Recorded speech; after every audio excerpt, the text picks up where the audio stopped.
नमस्कार, हिंदी आचार्य चैनल पर आपका स्वागत है। आज हम पढ़ते हैं मानक हिंदी वर्तनी।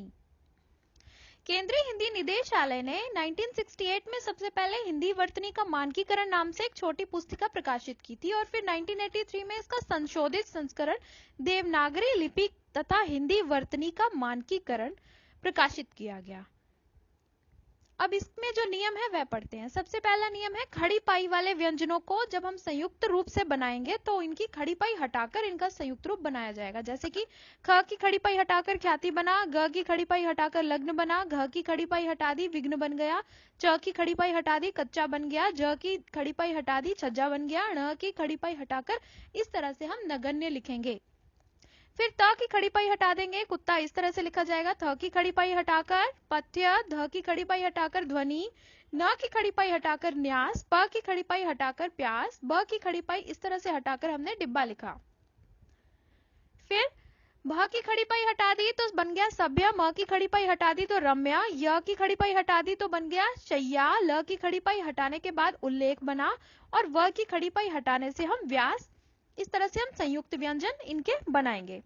अब श की खड़ी पाई हटाने से श्लोक बनता है, षटकोण वाले श की राष्ट्रीय बनता है, स की खड़ी पाई हटाकर स्वीकृति बनता है, क्ष की यक्षमा और त्र की त्रयंबक इस तरह से लिखा जाएगा खड़ी पाई को हटा देने के बाद। बाकी जो क और फ वाले जो इनके संयुक्ताक्षर बनेंगे तो ये इस तरह से बनेंगे, इनकी खड़ी पाई नहीं हटेगी, इनकी हुक हट जाएगी। संयुक्त पक्का दफ्तर में इनकी हुक हटी है, खड़ी पाई नहीं हटी, थोड़ी सी हुक साइड से इसको हटा देनी होगी।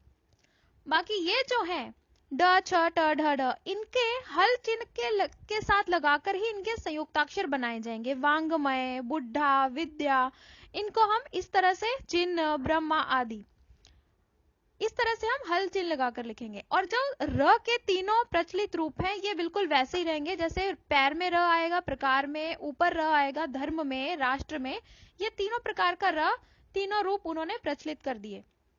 फिर हल चिन्ह वाले जो वर्ण से बनने वाले संयुक्ताक्षर के द्वितीय व्यंजन के साथ अगर ई की मात्रा होगी तो वह तत्काल पूर्वक ही की जाएगा, उसका प्रयोग पूरे युग्म के पूर्व नहीं किया जाएगा। जैसे कि कुट्टिम चिट्ठियां द्वितीय, कुट्टिम चिट्ठियां द्वितीय इस तरह से नहीं लिखा जाएगा, पूरे युग्म के पूर्व नहीं लिखा जाएगा। अब ध्यान देने वाली बात यह है कि संस्कृत भाषा के अगर मूल श्लोक हैं उनको अगर हम बोल रहे हैं तो इनके संयुक्ताक्षर हम पुरानी शैली से भी लिख सकेंगे, लेकिन अगर हम इनको नए नियमों के अनुसार भी लिख देंगे तो भी उसमें कोई आपत्ति नहीं होगी। अब हम बात करते हैं कारक चिन्हों की। कारक चिन्हों के नियम ये है कि जब संज्ञा के साथ कारक चिन्ह होंगे तो उनको हमें अलग लिखना है। जैसे कि राम ने, राम को, राम से, स्त्री का, स्त्री से, सेवा में, ये कारक चिन्ह संज्ञा के साथ हैं तो उनको अलग लिखेंगे। और यदि ये सर्वनाम के साथ हैं तो ये उसके साथ जोड़कर लिखे जा सकते हैं। जैसे कि तूने, आपने, तुमसे, उसने, उसको, उससे, उस पर, मेरे को, मेरे से, ये दोनों व्याकरण सम्मत नहीं है, ये दोनों गलत है, नहीं तो सर्वनाम के साथ जोड़ दिया जाएगा। और सर्वनाम के साथ अगर दो कारक चिन्ह आते हैं तो उसमें पहले वाले को तो साथ में जोड़ दिया जाएगा, दूसरे को अलग से लिखा जाएगा। जैसे कि उसके लिए, इनमें से एक कारक चिन्ह जोड़ दिया और दूसरा अलग लिख दिया। फिर सर्वनाम और कारक चिन्ह के बीच ही और तक आदि निपात होता है तो कारक चिन्ह को फिर अलग लिख दिया जाएगा। आप ही के लिए, मुझ तक को। अब हम क्रियापद की बात करते हैं तो अगर संयुक्त क्रियाएं हैं तो सभी अलग अलग लिखी जाएंगी। जैसे पढ़ा करता है, आ सकता है, जाया करता है, खाया करता है, कर सकता है, किया करता था, पढ़ा करता था, खेला करेगा, घूमता रहेगा। जब संयुक्त क्रियाएं होंगी तो सबको अलग अलग लिखा जाना चाहिए, जोड़ा नहीं जाएगा। अब हम हाइफन या योजक चिन्ह की बात करें तो हाइफन को उन्होंने कहा कि इसका विधान स्पष्टता के लिए रखा गया है। अब हाइफन कहां कहां प्रयोग होगा कि द्वंद्व समास में हाइफन रखा जाना चाहिए। जैसे राम, लक्ष्मण, शिव, पार्वती, देख रेख, चाल चलन, पढ़ना लिखना आदि द्वंद्व समास होगा तो हाइफन हम उसका प्रयोग करेंगे। फिर सा और जैसा आ, इसके पूर्व भी हाइफन को रखना चाहिए। जैसे तुम सा, राम जैसा, चाकू से तीखे, इसमें भी हम हाइफन रखेंगे। और अगर तत्पुरुष समास है, तत्पुरुष समास में हाइफन का प्रयोग केवल वहीं करना है जहां पर उसके बिना भ्रम हो सकता हो, अदरवाइज नहीं। जैसे भूत तत्व, इसमें तत्पुरुष समास में वैसे सामान्यतः आवश्यकता नहीं है लगाने की। राम राज्य, राजकुमार, इसमें हर जगह पर नहीं, जहां पर थोड़ी कंफ्यूजन हो सकती हो वहां पर हाइफन लगाएं। फिर इसी तरह से अगर अनति, नम्रता का अभाव, अनति यानी कि थोड़ा, अपरस अपरस। तो अगर ये युग्म वर्तनी और अर्थ की दृष्टि से ये दोनों अलग अलग शब्द हैं, अगर दोनों के अर्थ में फर्क हो और हाइफन लगाने से अर्थ बदल जाए तो हाइफन वहां पर लगाना अवश्य है। अगर कठिन संधियां हैं तो उनसे बचने के लिए भी हम हाइफन का प्रयोग कर सकते हैं, जैसे द्विअक्षर, इसकी संधि द्वयाक्षर के रूप में होगी, द्विअर्थक द्वयार्थक के रूप में होगी, तो इसकी बजाय हम हाइफन लगाकर उसको सरल कर सकते हैं। अब अव्यय की बात करें, तक, साथ आदि जब अव्यय आएंगे तो उनको हमें हमेशा अलग लिखना होगा, जैसे कि यहां तक, आपके साथ, ये अव्यय अलग लिखे जाएंगे। और भी अव्यय अलग लिखे जाने चाहिए, जैसे आप ही के लिए, मुझ तक को, आपके साथ, गज भर कपड़ा, अव्ययों को अलग लिखना है। और इसके अगर हमें सम्मान के लिए किसी को हम श्री और जी अव्यय लिख रहे हैं तो उनको भी हमें अलग लिखना है, श्री श्री राम, कन्हैया लाल जी। लेकिन अगर श्री और जी किसी व्यक्तिवाचक संज्ञा के साथ उसका भाग है तो फिर उनको साथ में लिखा जा सकता है, जैसे किसी का नाम ही श्री राम हो, राम जी लाल हो, तो उसको साथ में लिख सकते हैं। अब समस्त पदों में प्रति, मात्र, यथा आदि अव्यय जोड़कर लिखे जाने चाहिए, जैसे प्रतिदिन, प्रतिशत, मानव मात्र, निमित्त मात्र, यथा समय, यथोचित, समस्त पदों में। फिर अनुस्वार की बात करते हैं। संस्कृत शब्दों का अनुस्वार अन्य वर्गीय वर्णों से पहले होगा तो वो उसी तरह से ही रहेगा, जैसे संयोग, संरक्षण, संलग्न, संवाद। और संयुक्त व्यंजन के रूप में जहां पांचवा अक्षर जो है उसमें शेष चार वर्णों में से कोई वर्ण हो तो हम अनुस्वार का प्रयोग कर सकते हैं। पंकज, गंगा, चंचल, इसमें हम पंकज, गंगा, चंचल इस तरह से नहीं लिखने की आवश्यक, क्योंकि वो उसी का पंचमाक्षर है। लेकिन यदि पंचमाक्षर के बाद किसी अन्य वर्ग का कोई वर्ण आ जाता है तो फिर पंचमाक्षर के अनुस्वार के रूप में परिवर्तित नहीं होगा और उसको उसी तरह से लिखना पड़ेगा, वांग्मय, अन्य, चिन्मय, उन्मुख आदि। अब हम अंग्रेजी और उर्दू से जो गृहीत शब्द में आधे स्वर या अनुस्वार के भ्रम को दूर करने के लिए नासिक के व्यंजन को हम पूरा ही लिख देते हैं, जैसे कि लिमका, तनखा, तिनका, तमगा, कमसिन आदि। फिर संस्कृत के कुछ तत्सम शब्दों के अंत में अनुस्वार का प्रयोग म का भी सूचना देता है, जैसे कि अहम, एवं, इसका ध्यान रखना है, ये न नहीं है, ये म है। अब हम बात करेंगे चंद्रबिंदु की। तो चंद्रबिंदु के बिना अर्थ में भ्रम की गुंजाइश हो सकती है, जैसे कि हंसना और हंसना, अंगना अंगना। तो इसमें भ्रम को दूर करने के लिए हमें चंद्रबिंदु अवश्य का उपयोग करना चाहिए, लेकिन अगर छपाई में थोड़ी कठिनाई हो तो हम चंद्रबिंदु के बिना भी हम इसको प्रयोग कर सकते हैं, बिंदु की प्रयोग कर सकते हैं। लेकिन यदि कविता आदि का प्रसंग है और छोटे बच्चों की प्रवेशिकाएं हैं जहां पर चंद्रबिंदु उच्चारण के लिए आवश्यक है तो वहां पर हमें चंद्रबिंदु लगाना ही पड़ेगा, जैसे कहाँ, हंसना आदि। अब हम विसर्ग की बात करते हैं कि संस्कृत के जिन शब्दों में विसर्ग का प्रयोग होता है, अगर वो तत्सम के रूप में प्रयोग हो रहे हैं तो फिर तो उनको हम विसर्ग का प्रयोग करेंगे, जैसे कि दुखानुभूति। लेकिन अगर तद्भव रूप में विसर्ग का लोप हो चुका है तो फिर हमें विसर्ग की आवश्यकता नहीं है, जैसे कि दुख में विसर्ग का लोप हो चुका है तो हम हिंदी में बिना विसर्ग के लिख सकते हैं।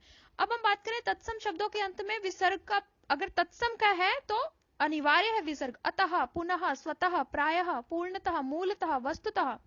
तत्सम शब्द है तो विसर्ग चाहिए। फिर ह का अघोष उच्चारित रूप विसर्ग है, उसके स्थान पर हम ह नहीं लिख सकते, जैसे कि हम पुनः, अतः के स्थान पर अतः ह लगाकर या पुनः ह लगाकर लिखेंगे तो यह अशुद्ध माना जाएगा। फिर निस्तेज, निर्वचन, निश्चल आदि शब्दों में विसर्ग वाला रूप निस्तेज, निवचन, निश्चल यह ना लिखा जाए, इसमें हमने इसको हिंदी में इसको बदल दिया है, तो इसको विसर्ग के साथ लिखने की आवश्यकता नहीं है। जबकि अंतःकरण, अंतःपुर, प्रातःकाल ऐसे जो शब्द हैं इनको विसर्ग के ही साथ लिखा जाना चाहिए, ऐसा आदेश है। अब जो देशी शब्द हैं, तद्भव शब्द हैं, उनके साथ विसर्ग लिखने की आवश्यकता नहीं है, जैसे कि छह, इसके पीछे विसर्ग लगाकर हिंदी में लिखना गलत होगा, इसकी बजाय ह लगा देना, छह, यह ह लगा देना, यह हिंदी में सही रहेगा। अब हम बात कर रहे हैं हल चिन्ह की। हल चिन्ह को हल चिन्ह कहा जाए, न कि हलंत कहा जाए। और जब हम संयुक्ताक्षर की बात करेंगे, ड, छ, ट, ढ, ढ, इनमें जब हल चिन्ह का ही प्रयोग होगा, इनके जब संयुक्ताक्षर बनेंगे, जैसे कि चिन्ह, बुड्ढा, विद्वान आदि, जब इनका संयुक्ताक्षर बनेगा तो हल चिन्ह लगेगा, क्योंकि खड़ी पाई वाले नहीं है ना ये। फिर तत्सम, जब तत्सम संबोधन होगा, हे राजन, हे भगवान, तब इसमें हल चिन्ह लगेगा। लेकिन अगर हिंदी शैली में हम हे राजा, हे भगवान लिखेंगे तो वो भी गलत नहीं है, तत्सम शब्द में हलंत लगेगा। और जिन शब्दों में हल चिन्ह लुप्त हो चुका हो उन्हें फिर से लगाने का प्रयत्न ना किया जाए, जैसे कि महान में और विद्वान में, क्योंकि महान से महानता बन चुकी है, विद्वान से हम इस तरह से बिना हल के लिखना आरंभ हो गए, तो वापस दोबारा से हल चिन्ह लगाने की आवश्यकता नहीं। लेकिन संस्कृत मूलक तत्सम शब्दों की वर्तनी ज्यों की त्यों ग्रहण की जाए, ब्रह्मा को ब्रह्मा, चिन्ह को चिन्ह, उर्ऋण को उर्ऋण में बदलना उचित नहीं होगा। जिन तत्सम शब्दों में 3 व्यंजनों में संयोग की स्थिति पे एक द्वित्वमूलक व्यंजन लुप्त हो गया है उसे न लिखने की छूट है, जैसे कि अर्ध, इसको अर्ध लिख सकते हैं, तत्व, इसको इस तरह से तत्व लिखा जा सकता है, 2 बार आधे तो लगाने की आवश्यकता नहीं। अब हम ए और औ के प्रयोग की बात करते हैं। हिंदी में ए और औ का प्रयोग 2 प्रकार से उच्चारण के व्यक्त के लिए होता है। पहले तो हम है और इस तरह से ए और औ की बात कर रहे हैं। दूसरा उदाहरण है गवैया, कौवा, इस तरह से भी हम ए और औ को उपयोग कर रहे हैं, तो दोनों उच्चारणों के लिए ये उपयोग होंगे चिन्ह। और गवैया, कौवा आदि संबोधनों को हम उसको बिना मात्रा के इस तरह से लिखने की आवश्यकता नहीं है। और उदाहरण देखते हैं भैया, सैयद, तैयार, हवा आदि, यानी कि इसको अलग ढंग से लिखने की आवश्यकता नहीं है, 2 तरह से उच्चारण इसका हो रहा है। और दक्षिण के अगर शब्दों की बात करें, अय्यर, नैयर, रमैया आदि अगर शब्दों की हम बात करें, तो इसमें हिंदी के उच्चारण के इनको अय्यर, नैयर इस तरह से इनको नहीं लिखना है, क्योंकि मूल भाषा में इनका उच्चारण भिन्न है। अब अव्वल, कव्वाल, कव्वाली ऐसे जो शब्द हैं ये भी प्रचलित है, इन्हें लेखन में जैसा लिखा जा रहा है वैसे ही लिखा जाए। और फिर संस्कृत के तत्सम शब्द जो शैया है, इसको शैया इस तरह से लिखना अशुद्ध माना जाएगा, यह की खड़ी पाई हटाकर लिखना चाहिए। पूर्वकालिक कृदंत प्रत्यय कर जो है यह क्रिया के साथ मिलाकर लिखा जाए, मिलाकर, खा पी कर, जब पूर्वकालिक कृदंत प्रत्यय होगा तो यह जोड़ा जा सकता है।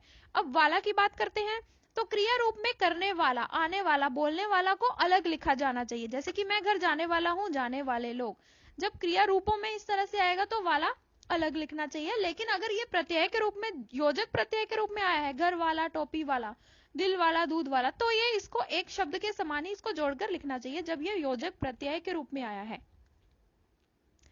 अब हम श्रुति मूलक यह और वह की बात करते हैं, जहां इसका विकल्प होता है वहां इसका न किया जाए, जैसे कि किए, किए, नहीं, नहीं, हुआ, हुआ। लेकिन जहां श्रुति मूलक व्याकरणिक परिवर्तन न होकर शब्द का ही मूल तत्व है, वहां वैकल्पिक स्वरात्मक परिवर्तन की आवश्यकता नहीं है, जैसे कि स्थायी, अव्ययी भाव, दायित्व आदि। यहाँ स्थायी, अव्ययी भाव, दायित्व नहीं लिखा जाएगा। अब विदेशी ध्वनियों की बात करते हैं हम। सबसे पहले हम उर्दू शब्दों की बात करते हैं। इसमें क्या है कि उर्दू में जो अरबी फारसी के मूल के शब्द हैं, उनका जिन ध्वनियों का हिंदी ध्वनियों में रूपांतरण हो चुका है उनको उसी तरह से हम लिख सकते हैं। कलम, किला, दाग, इनको कलम, किला, दाग की तरह लिखने की आवश्यकता नहीं है, क्योंकि इनका हिंदी ध्वनियों में रूपांतरण हो गया, क और ग का, अ और ग का। अंग्रेजी शब्दों में जिन शब्दों में अर्ध विवृत औ की ध्वनि का प्रयोग होता है, उनके शुद्ध रूप में हमें औ की ध्वनि के ऊपर अर्धचंद्र का उपयोग होना चाहिए, जैसे कि कॉलेज में हम ऊपर अ के कॉलेज औ लगाते हैं ध्वनि, औ की ध्वनि को प्रकट करने के लिए, डॉक्टर, कॉलेज, ऐसे। अब द्विधा रूप वर्तनी की बात करते हैं, तो हिंदी में कुछ ऐसे प्रचलित शब्द हैं जिनकी वर्तनी के 2-2 रूप चल रहे हैं। इन दोनों रूप की एक समान मान्यता दी जाएगी, जैसे गर्दन ऐसे भी लिखी जाती है और गर्दन ऐसे भी लिखी जाती है, गर्मी, गर्मी, बर्फ, बर्फ, सर्दी, सर्दी, कुर्सी, कुर्सी, वापस, वापस, बर्तन, बर्तन। इन वैकल्पिक रूपों में से पहले वाले को अधिक प्राथमिकता दी जाए, पहले वाला रूप इसको अधिक इंपॉर्टेंस देनी चाहिए, लेकिन ये दोनों चल रहे हैं तो दोनों में से कोई भी लिखा जा सकता है। अब पूर्ण विराम के लिए खड़ी पाई का ही उपयोग किया जाए, बिंदु, अंग्रेजी का फुल स्टॉप की हम नहीं लगा सकते, हमें खड़ी पाई ही हिंदी में उपयोग करनी पड़ेगी पूर्ण विराम के रूप में। अगर आपको ये वीडियो हमारा पसंद आया है तो ऐसे और वीडियो देखने के लिए हमारे चैनल को सब्सक्राइब